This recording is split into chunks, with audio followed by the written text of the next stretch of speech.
विष्णु शंकर जैन जी, बहुत बहुत स्वागत है। सबसे पहले तो जो आम लोग हैं उनकी बेटर अंडरस्टैंडिंग के लिए, उन्हें समझ आए, हम 4 अदालतों में ज्ञानवापी का मामला देख रहे हैं, सुप्रीम कोर्ट में भी, हाई कोर्ट में भी, डिस्ट्रिक्ट कोर्ट में भी, फास्ट ट्रैक कोर्ट में भी। तो आज जो हुआ उसे हमारे दर्शक कैसे देखें? आप मुस्कुरा रहे हैं, आप समझ रहे होंगे दर्शकों के मन में भी कितनी दुविधा होगी इस पूरे मामले को समझने के लिए। देखिए, मैं इसको बहुत ही सिंप्लीफाई करके समझाने की कोशिश करूंगा, पूरा प्रयत्न रहेगा। सबसे इंपॉर्टेंट बात ये समझ लेनी है कि जहां पे इस तरह का मसला होता है, जहां पे एक पक्ष ये कहता है कि ये मंदिर है, दूसरा पक्ष कहता है मस्जिद है, तो जो इस देश का संविधान है, इस देश की सीपीसी है, वो इजाजत देती है कि ये बात आप सिविल कोर्ट में स्टार्ट कर सकते हैं। उसका जुडिक्शन जो है, जहां पे बात आपको रखनी है, वो है सिविल कोर्ट। तो जितने हिंदू पक्ष के लोग हैं, उन्होंने सिविल कोर्ट में ओरिजिनल सूट दायर किया और ये कहा कि हमें एविडेंस की स्टेज तक पहुंचने दीजिए, जहां पे हम अपनी एविडेंसेस दे सकें। जैसे कि अभी आलोक भाई यहाँ पे कह रहे थे कि बहुत सारी एविडेंसेस हैं, हिस्टोरिकल पर्सपेक्टिव होते हैं, एएसआई पर्सपेक्टिव होते हैं, वो सारी बातें सिविल कोर्ट में रेज की जाती है। अब ये जो आज फैसला आया है और जो 12 सितंबर को डिस्ट्रिक्ट जज साहब का फैसला आया था पोषणीयता पे, जिसमें ये होल्ड किया गया था कि नहीं, ये case places of worship act से और वक्फ एक्ट से बाधित नहीं है, उस फैसले के खिलाफ मुस्लिम पक्ष ने अपील की है इलाहाबाद हाईकोर्ट में, जो 22 नवंबर को आ रहा है। और जो कमीशन की कार्रवाई हुई थी, आपको याद होगा 14, 15 और 16 मई को, 64वें कमीशन 14, 15 और 16 मई को, वो कमीशन गलत है, उसके अगेंस्ट मुस्लिम पक्ष में सुप्रीम कोर्ट में गया हुआ। तो सुप्रीम कोर्ट के सामने इस समय बहुत ही लिमिटेड मुद्दा है जो पेंडिंग है। इलाहाबाद हाईकोर्ट के सामने ये जो ओरिजिनल फैसला हुआ था वाराणसी जिला जज साहब का, उसके अगेंस्ट अपील में हम वहां पे हैं और डिस्ट्रिक्ट कोर्ट में ओरिजिनल ट्रायल चल रहा है। मैं आपके सामने एक बात और रखना चाहता हूं, आपने बहुत अच्छा सवाल पूछा कि ये निचली अदालत फास्ट ट्रैक में मुकदमा चल रहा है। हमने सुप्रीम कोर्ट में बात कही थी जो आपका आज प्रॉब्लम है, और हमने ये कहा था बहुत सारे वाद ज्ञानव्यापी में हिंदू भावनाओं को देखते हुए दायर हो चुके हैं। इन सारे वादों को क्लब करके एक जगह निस्तारित करने के लिए भेज दिया जाए, जो कि डिस्ट्रिक्ट जज वाराणसी साहब हैं। तो सुप्रीम कोर्ट ने हमें लिबर्टी दी है कि आप ये एप्लीकेशन मूव करिए सेक्शन 24 ऑफ सीपीसी में, और डिस्ट्रिक्ट जज वाराणसी इसका निस्तारण करेंगे। और ऐसी एप्लीकेशन पड़ भी चुकी है जिसमें बहुत जल्दी आदेश आएगा। तो आगे आने वाले समय में आपको कंफ्यूजन की स्थिति उत्पन्न होती हुई नहीं दिखेगी। ये सारे केसेस साथ में क्लब होकर ट्रांसफर हो जाएंगे सेक्शन 24 ऑफ सीपीसी में डिस्ट्रिक्ट जज के साहब के सामने, और इसका ओरिजिनल ट्रायल डिस्ट्रिक्ट जज साहब ही करेंगे। इस समय बहुत लिमिटेड मुद्दा सुप्रीम कोर्ट और हाई कोर्ट के सामने, जैसा कि मैंने आपको बताया, एक कमीशन की कार्रवाई को चुनौती देते हुए, और दूसरा आर्कियोलॉजिकल सर्वे की रिपोर्ट बुलाई जाए कि ना बुलाया जाए, उस पर हाईकोर्ट, इलाहाबाद हाईकोर्ट सुनवाई कर रहा है, जो 21 नवंबर और 22 नवंबर को आ रहा है। ठीक है, आपने इस पर क्लैरिटी दी है। अब मैं आपसे ये जानना और समझना चाहती हूँ, जब फास्ट ट्रैक कोर्ट की बात की जा रही है, जिसमें जो मेंटेनेबिलिटी को लेकर सवाल था, उसका जवाब हमें आज मिला। फास्ट ट्रैक कोर्ट के सामने क्या सवाल है? पूजा के अधिकार का सवाल है, क्योंकि 4 मांगे थी ना उस याचिका में। जी, फास्ट ट्रैक कोर्ट के सामने पूरे एरिया का स्वामित्व का सवाल है। फास्ट ट्रैक कोर्ट के सामने इस पूरे 5 कोस के परिसर को अविमुक्त क्षेत्र घोषित करने का सवाल है। फास्ट ट्रैक कोर्ट के सामने पूजा के अधिकार का सवाल है। फास्ट ट्रैक कोर्ट के सामने यह भी सवाल है कि यहाँ पे प्लेसेस ऑफ वर्शिप एक्ट और वक्फ एक्ट लागू नहीं होता है। अब ये सारे सवाल ऑलरेडी मैं आपको ये बताना चाहता हूँ आपके चैनल के माध्यम से, जो 5 महिला याचिकाकर्ता थी, सुप्रीम कोर्ट ने एक मुकदमा डिस्ट्रिक्ट जज साहब के सामने ट्रांसफर किया है, जिसमें सारे सवाल 12 सितंबर के फैसले से डिस्ट्रिक्ट जज साहब होल्ड कर चुके हैं। ऑलरेडी होल्ड हो चुका है कि यहाँ पे places of worship act attract नहीं होता है। जो बहुत बड़े एक देश के बैरिस्टर हैं, जिनको हम लोग बहुत बार सुनते आ रहे हैं, तो उन्होंने एक दलील दी थी कि प्लेसेस ऑफ वर्शिप एक्ट से केस बाधित है, केस चल ही नहीं सकता है। तो वो ऑलरेडी 12 सितंबर के फैसले से ऐसा होल्ड हो चुका है। वक्फ एक्ट यहाँ पे अप्लाई नहीं होता है, ये बात होल्ड हो चुकी है।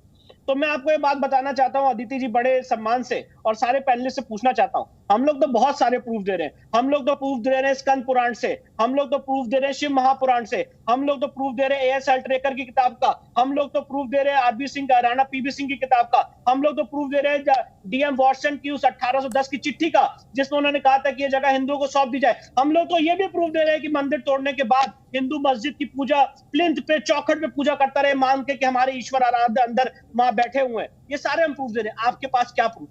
बताइए जरा, बताइए आपके पास क्या प्रूफ है ये बोलने के अलावा कि हम यहाँ पे पिछले 400-500 साल से नमाज पढ़ते आ रहे हैं। आप ये बताइए कि ये क्या औरंगजेब ने मस्जिद तोड़ी, मंदिर तोड़ी थी कि नहीं तोड़ी थी, ये बताइए। और अगर ये वक्फ हुई थी तो वक्फ का क्या डॉक्यूमेंट है?